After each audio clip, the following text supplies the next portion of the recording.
Hi செல்லக்குட்டிங்களா, எல்லாரும் எப்படி இருக்கீங்க? நல்லா இருக்கீங்கன்னு நினைக்கிறேன். நல்லா இருக்கீங்கன்னு நம்புகிறேன். நல்லா இருப்போம். இனிமேல் எல்லாரும் நல்லா இருப்போம். நம்மளை பிடிச்ச கஷ்டம் எல்லாம் இன்னைக்கு மே 10 2026 முடிஞ்சிருச்சு அப்படின்னு நினைக்கிறேன். எதை பற்றி பேச போகிறோம்னு நினைக்கிறீங்களா? உங்களுக்கு தான் ஆல்ரெடி தெரியுமே மே 10 என்ன நம்ம நாட்டில் நடந்துச்சு அப்படின்னு. வாங்க வீடியோக்குள்ளே போகலாம். வீடியோக்குள்ளெல்லாம் வந்தாச்சு.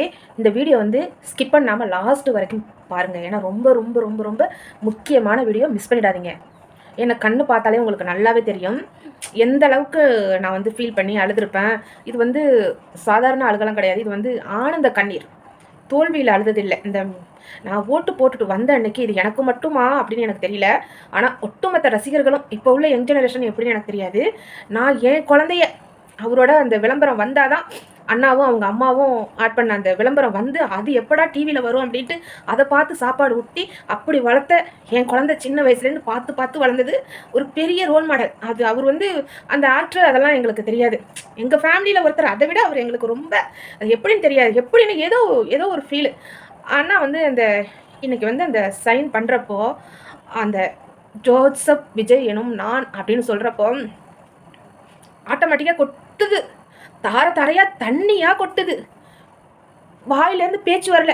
அப்படி பேச்செல்லாம் எனக்கு நின்று போச்சு. வாயிலேருந்து பேச்சு வரல. இங்கே நானாவே இப்படி அடிச்சுக்கிறேன். எனக்கு பயம், என்ன நடக்குதுன்னு தெரியல. ஏன்னா எனக்கு ஒரு ஹெல்த் இஷ்யூ இருக்குது. ரொம்ப சந்தோஷமும் படக்கூடாது, ரொம்ப இவங்க துக்கமும் படக்கூடாது அப்படின்னு சொல்லி டாக்டரோட ஒப்பீனியன். அதையெல்லாம் மீறி நானாக குதிக்கிறேன் வீட்டுக்குள்ளே. என்னமோ எனக்கு ஏதோ எனக்கு உலகத்தில் ஏதோ ஒரு பெருசாக ஏதோ ஒன்று சாதிச்ச மாதிரி எனக்கு ஒரு ஃபீலுங்க. சாரி, ஏன் இதில் இவ்வளோ எமோஷ்னல் அப்படிலாம் யாரும் நினைக்காதீங்க, அப்படிலாம் கேட்காதீங்க. ஏன்னா அவர் சாதாரணமான ஒரு வெற்றி இது கிடையவே கிடையாது. இது அவரோட தனிப்பட்ட ஒரு வெற்றியும் கிடையாது. இது நம்ம ஆட்சி, ஏதோ நம்ம அண்ணா, ஏதோ நமக்கு உள்ள ஏதோ ஒன்று அப்படின்னு சொல்லிட்டு அப்படி ஒரு இனம் புரியாத ஒரு மகிழ்ச்சி தாங்க இந்த கண்ணீரோட வெளிப்பாடு. யாரும் சரி என்னடா வீடியோ போட்டு அழுகுறாளே அப்படின்னு நினைக்காதீங்க.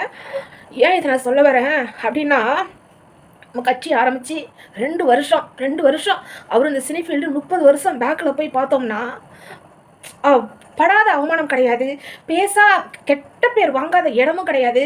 அவரை ரிஜெக்ட் பண்ணாங்க, எவ்வளோ பேர் ரிஜெக்ட் பண்ணாங்க.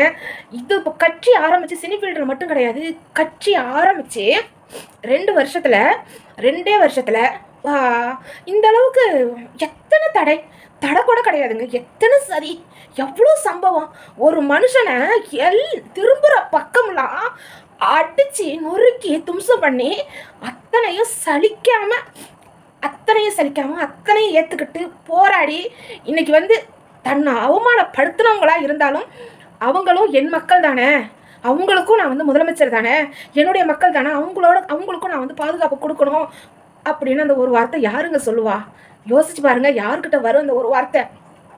எனக்கு ரொம்ப சந்தோஷம். எப்படின்னா, என்னமோ என்னோட கஷ்டம் எல்லாம் தீரப்போகுது, எனக்கு இனிமேல் எல்லாம் நல்லதே நடக்கும் அப்படின்ற மாதிரி எனக்கு இன்னைக்கு எனக்கு என்னோட வாழ்க்கையில் நான் வாழ்ந்த வாழ்க்கையில் இந்த மாதிரி ஒரு கான்ஃபிடென்ட்டு எனக்கு என்றைக்குமே வந்தது கிடையாது.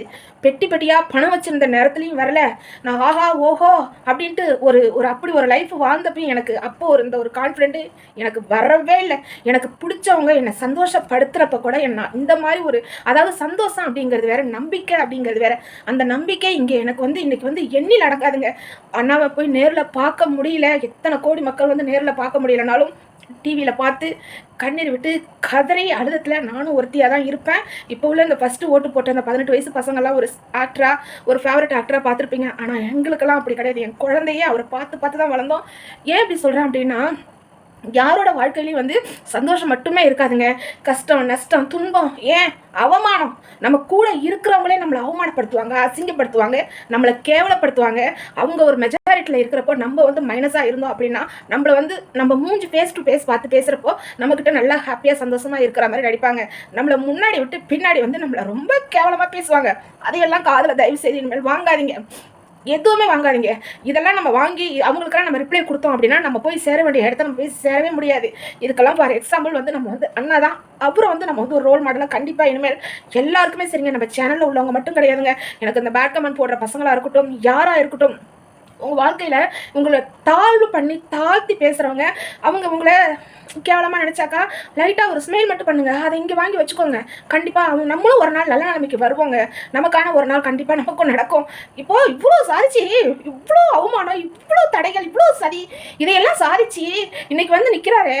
அன்னைக்கு இப்போது இந்த உலகமே அவரை திரும்பி பார்க்குது பாருங்களேன். அதெல்லாம் அவர் வச்ச அந்த கான்ஃபிடென்ட்டு, மக்கள் மேலே வச்ச ஒரு கான்ஃபிடென்ட்டு, நமக்குள்ளேயும் ஏதோ ஒன்று இருக்குங்க. சரியா? பிறந்தோம், வளர்ந்தோம், படித்தோம், வாழ்ந்தோம், செத்தோம் அப்படின்னு இருக்கவே கூடாது. நம்மளும் ஏதோ ஒரு சின்ன ஒரு கோல், நமக்கான ஒரு கோல், ஏதோ ஒன்று நம்மளும் ஒரு அச்சீவ் பண்ணணும் அப்படின்னா கண்டிப்பாக நமக்கும் ஒரு நாள் வருங்க. எனக்கு என்ன பேசுறதுன்னு தெரியல. நான் லைவ் முடித்தேன். பிள்ளைங்களாம் ரொம்ப டயர்டாக இருக்கீங்க, போய் படுங்க மம்மி அப்படின்னா.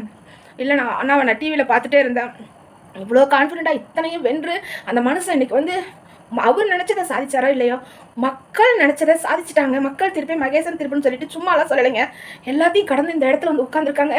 அவர் நல்லா இருக்கணும், ஆரோக்கியமாக இருக்கணும், எந்த நோய் நொடி இல்லாமல் அவர் அவரோட ஃபேமிலியோட கூடிய சீக்கிரம் சேர்றதுக்கான ஒரு ப்ரே நம்ம கண்டிப்பாக பண்ணுவோம். இதை பற்றி சேனலில் பேசக்கூடாதுன்னு தெரியல. எனக்கு எமோஷனல் உள்ளே அடக்க முடியாது. எல்லாருக்கும் உணர்வுகள் இருக்குது. என்னால் இப்போ முடியல.